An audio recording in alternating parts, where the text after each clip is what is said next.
coisas que o modernismo fez, que foi reduzir o produto às funções básicas e pensar exatamente qual é a interface com o usuário, seja ele uma curva de uma cadeira, seja ele um leitor de alguma coisa, Hoje em dia todos os produtos são interface, todos têm uma interface. Então hoje em dia você, cada vez mais, cada símbolozinho desse aqui tem que ser entendido por todo mundo, por quem sabe ler, por quem só sabe falar chinês. Então isso é o essencial, a comunicação do produto, né? Eu acho que uma curva da cadeira não é apenas uma questão estética, é uma questão de adaptação ao usuário, de você entender, quando você olhar para uma cadeira, esta cadeira é dura, mas deve ser confortável.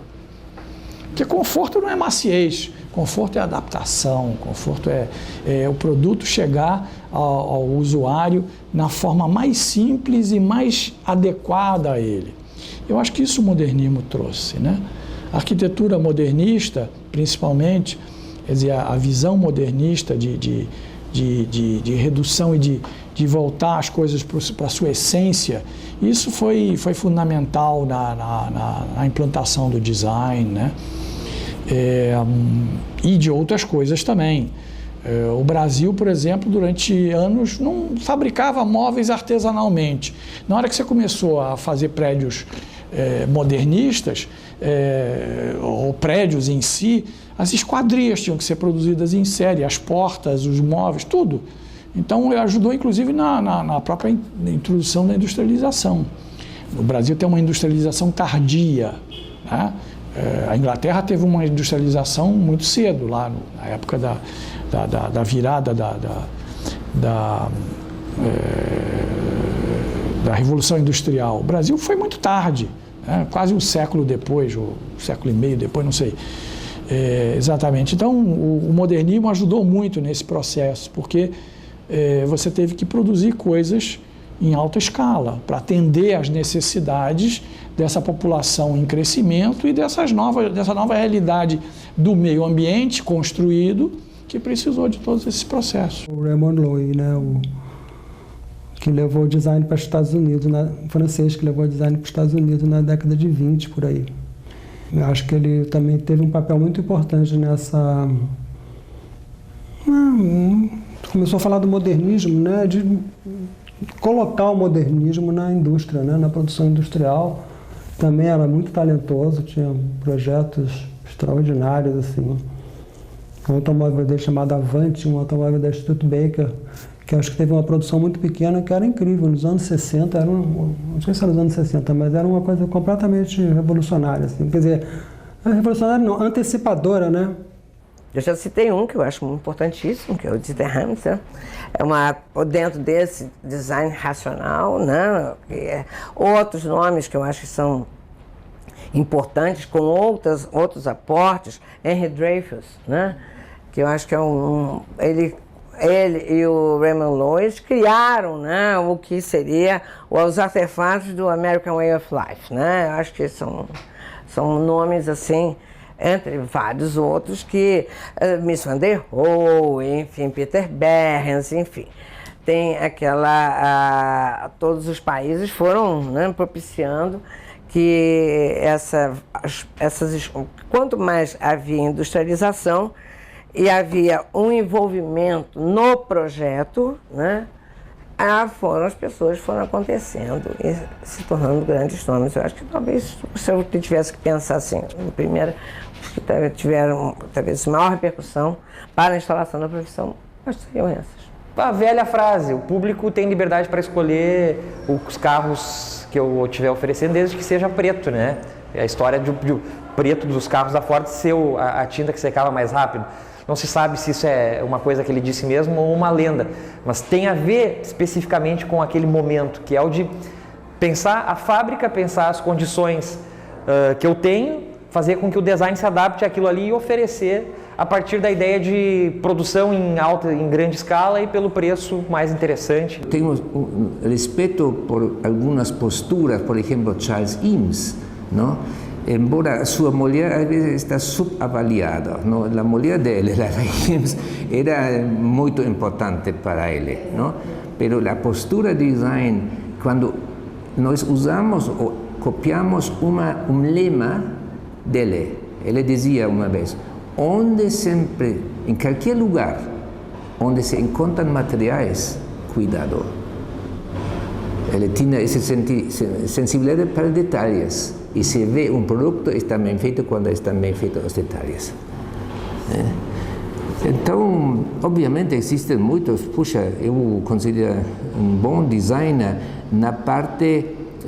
Era Rodolfo Bonetto, no italiano, não tão conhecido porque não era arquiteto. O arquiteto era mais estrelas e ele não tinha formação de arquiteto, acho, não? Então, era um designer excelente, não? Depois, obviamente, outros italianos como Sozzas, uma certa fase de Sozzas. Outras coisas não estavam tão conforme eu, mas as máquinas que fez para a Olivetti são arquetipos, não se pode negar, não? Ou nos Estados Unidos, Elliot Noyce, não, da IBM.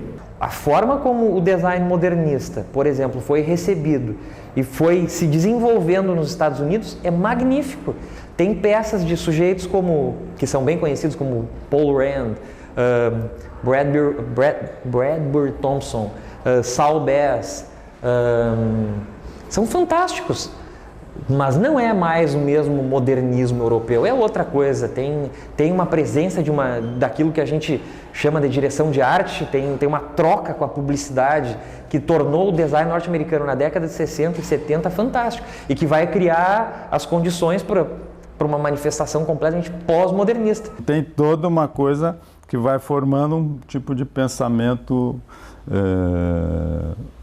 bem alemão, né, bem racional, de organizar essas coisas para serem práticas. Né? No design gráfico é o grid. Todo esse pensamento de organização é o grid lá, né, gerido no entreguerra, da qual a Suíça fica lá neutra, então eles ficam ali tudo pirando, um manto de maluco pirando, mas quando termina a guerra, vem essa coisa do modernismo no gráfico, né? Que é o grid, que é aquela coisa toda, que é um pensamento para organizar uma coisa esculhambada, um caos, né? Que a Alemanha normalmente vem. E aí você pegar a Alemanha Oriental e a Alemanha Ocidental, você vai ver que as duas adotam esses dois pensamentos. A Alemanha Oriental, que é uma economia de Estado, ela adota os princípios da Biedermeier. Então, naquele filme, Deus Lenin, você vê claramente o que era, né, o planejamento oriental, ou seja, tem um carro, tem um tipo de apartamento, no caso na Alemanha tinha 2 ou 3, enfim, mas carro, por exemplo, tinha só um. Tinha um só tipo de mobiliário, tinha um só tipo de, né, ou poucas opções, porque é uma economia que dirigia seus investimentos de uma certa maneira. Na Alemanha Ocidental, adota uma coisa, o mundo capitalista, então você tem um outro tipo de desenvolvimento, que é esse que hoje a gente tem. E você, curiosamente, você vai ver que a Bauhaus, o hardware da Bauhaus fica na Alemanha Oriental. E o software da Bauhaus foge, vai embora. Enfim, os arquivos eles levam para Berlim e os profissionais que conseguiram escapar da Alemanha vão para os Estados Unidos, para a Inglaterra, Brasil, Argentina, enfim, vão se distribuindo ao longo do mundo. E esses dois pensamentos que formaram, né, fundamentalmente o nosso pensamento. Hoje é o contrário, hoje tem uma ênfase no consumo, né, que eu acho que está no seu ciclo final, e hoje começa a se pensar uma outra coisa que tem a ver, vamos lá, com a Alemanha pré-napoleônica, a guerra napoleônica, que é essa coisa da sustentabilidade. Então hoje todo mundo tem essa coisa do consumo, que a sociedade, o poder e a economia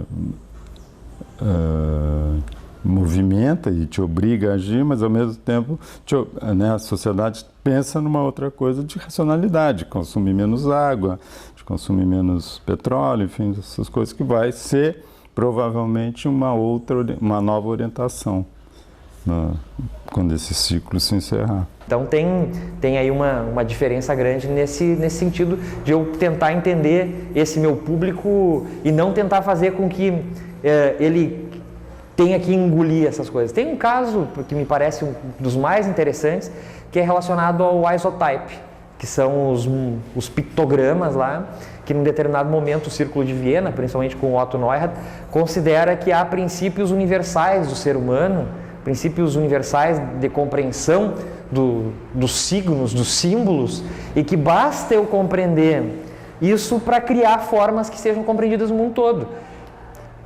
Não é um problema do Círculo de Viena, um problema do Otto Neurath, é a questão da história do pensamento. O pensamento modernista da década de 10, década de 20, década de 30, está muito associado a essa ideia dos universalismos. E o design ele é o reflexo disso. A gente tem aquela coisa, não pode ter moaré, tem que estar no registro, ficar olhando aquela coisa. E ele começa a questionar isso mexendo exatamente, criando moaré, tirando de registro, modificando todos aqueles fundamentos, estabelecendo uma nova sintaxe, que depois é levada para os Estados Unidos pelo Dan Friedman, pela April Grayman, pelo Kuntz, e que gera toda aquela coisa em Cranbrook lá, com a Catherine McCoy, que gera isso que se chamou, eu acho que equivocadamente, de desconstrutivismo, né, no design gráfico. Ele é um dos, né, ele e os mestres deles, o Armin Hoff e o Emil Rudd, são os caras na Suíça, né, que desenvolvem esse tipo de pensamento, né, do Emil pro Armin Hoff e do Armin Hoff pro Weingart. O Midinger e o Hoffman em relação à Helvética realmente é uma fonte que faz toda a diferença em termos de história do design e pela forma como sintetiza o que é o próprio estilo internacional. O trabalho do Weingart, na verdade, é um trabalho de atualização dos conceitos que foram formados lá nos anos 60. Né? Então, existia aquela coisa da Suíça, da precisão suíça, né? E que continua até hoje, que existe até hoje, você tem ainda, né, gente trabalhando nessa área, e ele pega esses elementos, né, analisa os fundamentos e dá um passo adiante, enfim, dá uma arejada, e, né, desenvolve, quebra o domínio, vamos dizer, do semântico da tipografia, que era o que, né, a tipografia tinha uma função, carregar informação, né, carregar informação verbal. E ele diz, não, ela tem, além dessa função, ela tem um valor sintático. Eu posso usar a própria tipografia, isso que os jovens dizem, a tipografia como imagem, né, a letra como imagem, é isso que ele faz. Lógico que ele não faz com essa banalização que se faz hoje, mas ele trabalha todos os fundamentos, ou seja, ele identifica os fundamentos e desenvolve expressões para cada novo fundamento. Uma figura como o Wolfgang Weingart, ele consegue renovar o que ele aprendeu dentro desse design hipermoderno, né? Esse design ultramodernista aí. Depois dos anos 90, a tipografia ganha um outro status, né? Ela se torna um elemento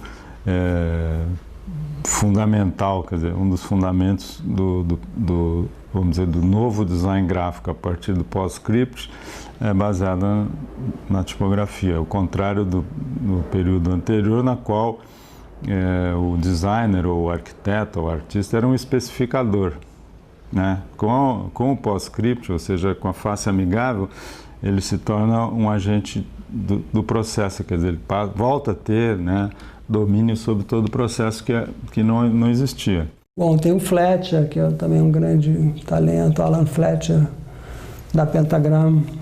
Tem o Glaser também. Enfim, essas figuras que são famosas, mas que são mesmo grandes talentos, né? Aquele trabalho do coração do Glaser é incrível, né? Virou essa coisa que eu acho que os designers fazem muito, né? Os grandes designers, né? Criam essas coisas que viram linguagens, né?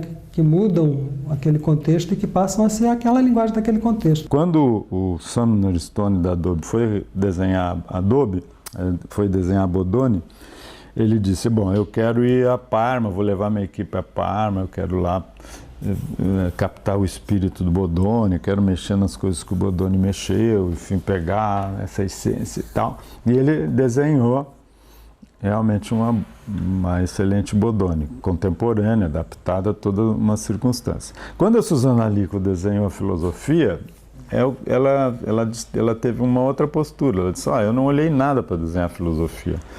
Eu desenhei aquela Bodoni que estava na minha cabeça, que é uma interpretação do seu tempo. Porque, na verdade, também o Bodoni, o Didot, enfim, quando eles desenharam aqueles tipos, eles também desenharam em relação a um momento. O Frank Patrick, que é o designer que desenvolve toda a programação visual do metrô do Underground, né, do metrô de Londres, que é fabuloso. Tá? Ele conseguiu fazer uma coisa que eu duvido que ele tinha ideia naquele momento.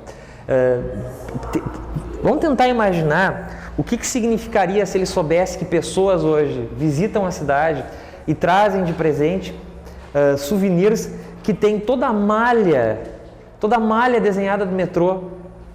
Como é que isso se transformou num elemento relevante como identidade de uma determinada cidade e acabou influenciando todo o sistema de identidade, todo o sistema de identificação de pontos de metrô, de pontos disso, daquilo. É fantástico o trabalho. A aplicação design ali, isso merece ser resgatado o tempo inteiro, porque ali houve uma aplicação design para alguma coisa que fez muita diferença. Se no modernismo, na geração que se formou no modernismo, havia funções, né? A função ergonômica, a função prática, não sei o que. Hoje no design a fazer rir, né? Se divertir também é uma função. Né? E aí você vê isso na tipografia contemporânea, tem uma coisa de um bom humor, né? Não tem mais aquela coisa séria. Uma palavra-chave do automodernismo, do funcionalismo, que é o termo neutralidade. Né? O design deve ser neutro. Eu não tenho que ter elementos que atrapalhem a principal função das peças, que é o que é ou o uso, ou naquilo que eu tenho como falar com mais propriedade, que é a questão do design gráfico, que é a relação com a leitura. Então, o que é uma peça neutra? Nada que influencie a leitura. Bom, os pós-modernistas, ou o que a gente chama hoje de pós-modernistas, não estavam muito preocupados com a legibilidade. Eles estavam preocupados com a tal da readability, né?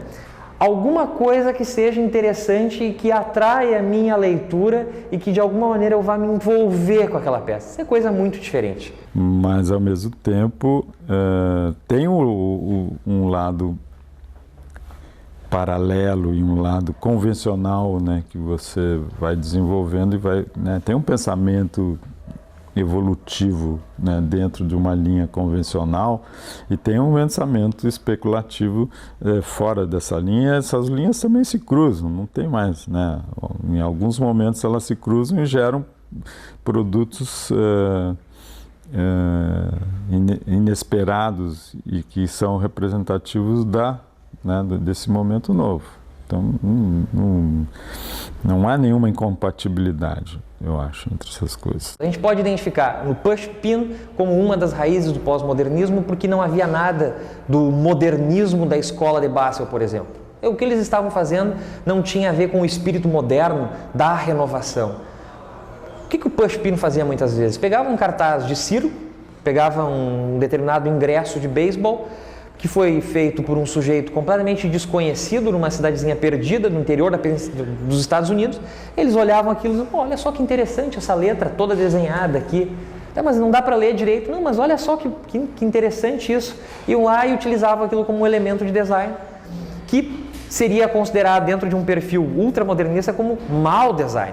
Então eles permitiam, tem muito do design pós-modernista que é a permissividade de utilizar referências de qualquer época sem ter uma grande preocupação se aquilo é completamente inovador ou não. Pouca gente vai achar realmente aplicável o design pós-moderno radical de um Ed Fella, por exemplo, ou do David Carson, e aplicar isso para um programa de sinalização de alguma empresa. Não vai funcionar. O programa de sinalização de uma empresa tem um propósito.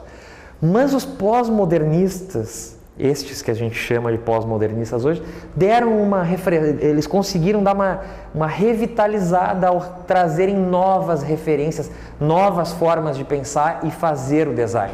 E conseguiram com isso, inclusive, revitalizar os programas de design que estavam sempre muito preocupados em trabalhar com regras, com fórmulas, com aplicações que eram muito semelhantes entre si e acabavam tornando tudo muito com a cara de grandes empresas da época, né? Tudo ficava muito parecido com o que a Lufthansa fazia, tudo ficava muito parecido com o que um grande banco norte-americano fazia.